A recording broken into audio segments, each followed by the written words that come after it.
Hola a todos una semana más. Ha sido mucho lo que se ha dicho y yo también he hablado sobre esto, sobre el revuelo que se produjo a mediados de octubre, cuando conocimos una sentencia dictada por el Tribunal Supremo que cambiaba todo lo que la sala que enjuicia los asuntos tributarios había dicho hasta entonces en relación con el pago del impuesto de actos jurídicos documentados tras la firma de una escritura de préstamo hipotecario.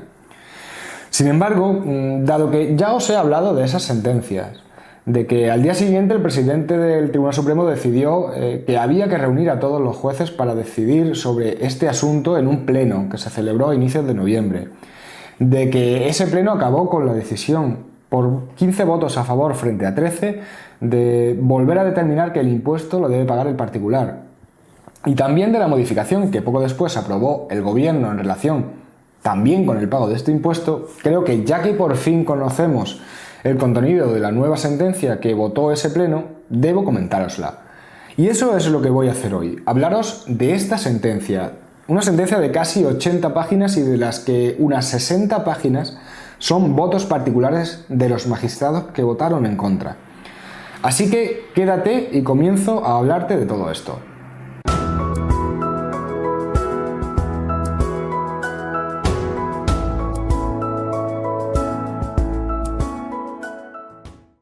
Como siempre, antes de comenzar a hablaros de lo que os traigo hoy, me voy a presentar. Soy Javier Fuentes, abogado y fundador de este canal y del despacho que le da nombre, Jurisfirma Abogados.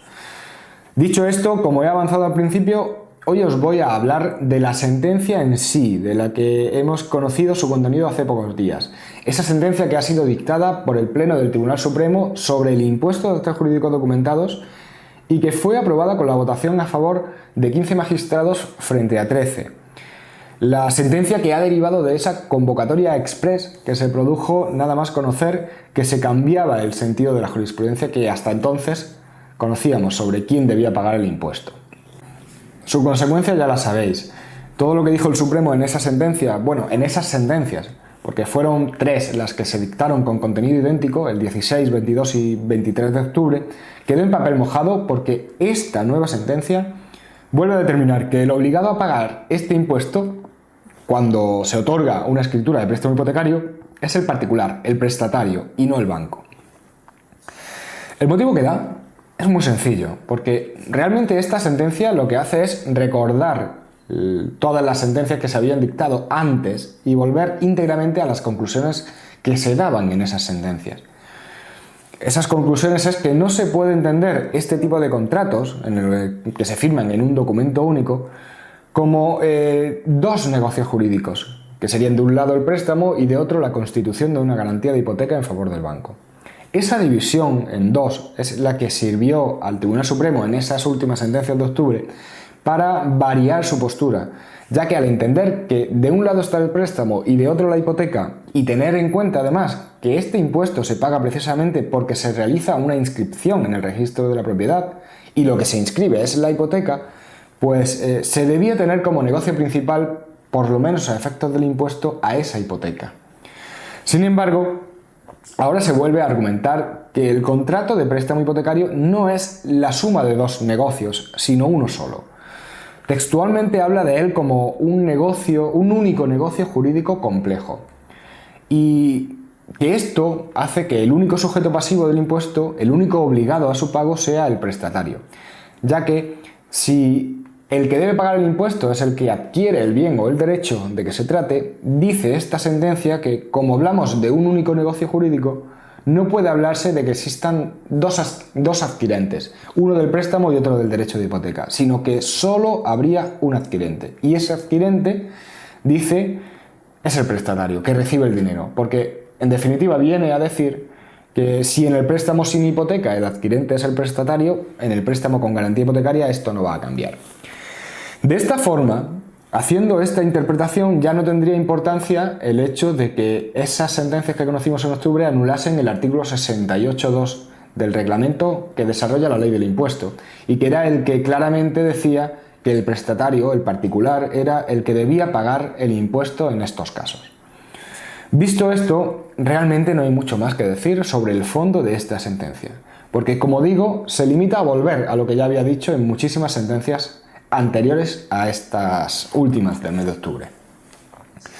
Sin embargo, más que el fondo del asunto, lo que llama la atención de esta sentencia es, en primer lugar, el especial interés que tiene en tratar de justificar el hecho de que se haya tenido que reunir el Pleno para realmente desdecir lo que dijo la sección que dictó esas sentencias. Y también la cantidad de expresiones que usa para criticar y, bueno, tirar por tierra estas últimas sentencias. Esta reitera en muchas ocasiones que cuando se admitieron a trámite estos recursos, sabiendo además que ya había una doctrina más que clara sobre lo que opinaba el Tribunal Supremo respecto de este impuesto, el motivo era la controversia que surgió de aquella primera sentencia que dictó la Sala de lo Civil en relación con la cláusula de gastos hipotecarios, porque en esa sentencia, que fue de finales de 2015, se afirmaba que el impuesto, tras anularse esta cláusula, tenía que pagarlo el banco. Pero esta sentencia también afirma que desde que se dictó la de la Sala de lo Civil y hasta que se han dictado las que hemos conocido en el pasado mes de octubre, pues esa Sala de lo Civil ha cambiado de nuevo ese criterio y ha vuelto a decir que el impuesto, aunque se anule esa cláusula de gasto, lo tiene que seguir pagando el prestatario, el particular. Porque así lo había dicho además la Sala de lo Contencioso Administrativo siempre. Y con esto lo que viene a justificar ahora es que no tendría que haber conocido de este recurso la Sala de lo Contencioso, porque ya no existía controversia y por tanto no tendrían que haberse llegado a dictar esas sentencias que conocimos en octubre. Literalmente dice además que no estaba justificado ese cambio de jurisprudencia, porque viene a decir que la modificación de una jurisprudencia previa requiere no ya solo una motivación, sino asimismo una justificación de dicho cambio. Y que no cabe duda que las sentencias de octubre de esta sala cumplían con el requisito de la motivación, pero no en cuanto a la justificación.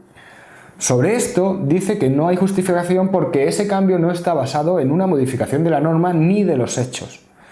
Sin embargo, ahora me pregunto yo, si partimos de que cuando se reúne el Pleno la nueva jurisprudencia era la que se había establecido en estas últimas sentencias de octubre, siguiendo ese argumento, ¿qué justificación tiene que de nuevo ahora el Pleno cambie esa doctrina? Realmente resulta absurdo, a mi modo de ver, que pretendamos que solo cuando se modifican las normas o cambian los hechos se pueda modificar la jurisprudencia. Porque si esto fuera así, no habría justificación alguna para todos los cambios que se van produciendo a lo largo de los años con cualquier aspecto del derecho en las sentencias del Tribunal Supremo. Y esto no lo digo yo. Esto también es defendido por esos votos particulares que se incluyen en esta sentencia.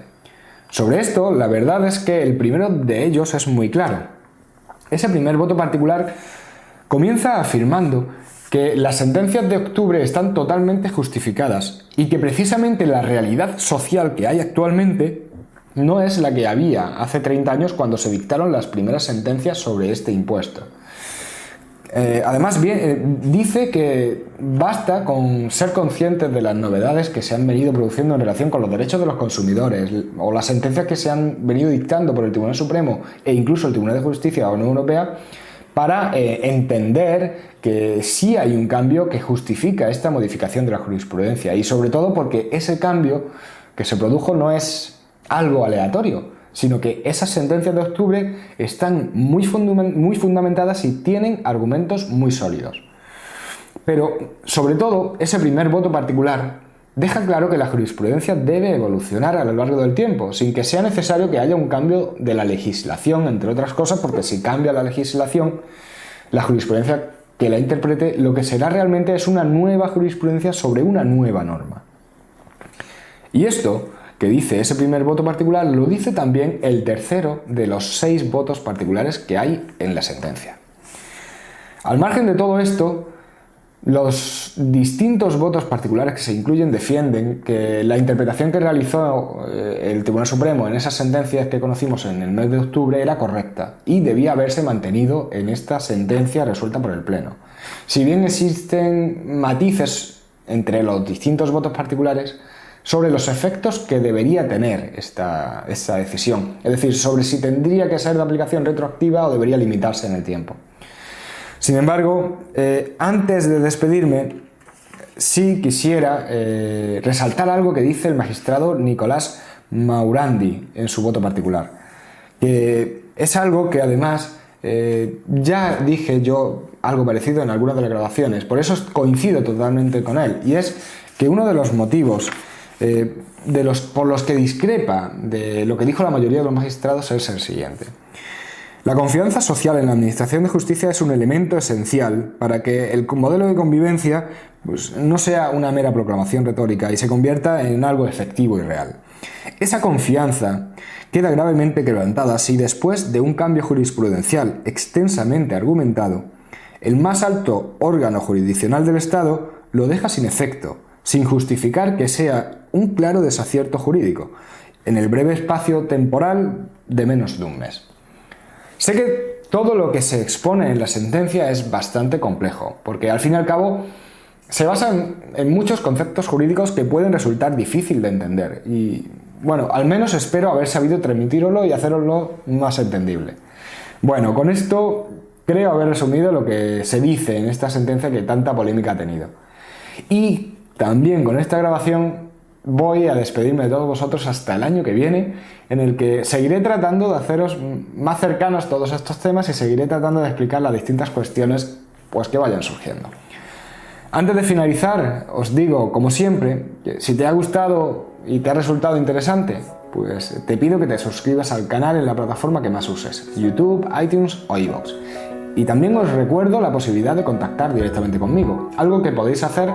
mediante el correo electrónico info@iurisfirma.es o a través del formulario de contacto que encontraréis en la web del despacho iurisfirma.es. Un abrazo muy fuerte a todos, felices fiestas y hasta el año que viene.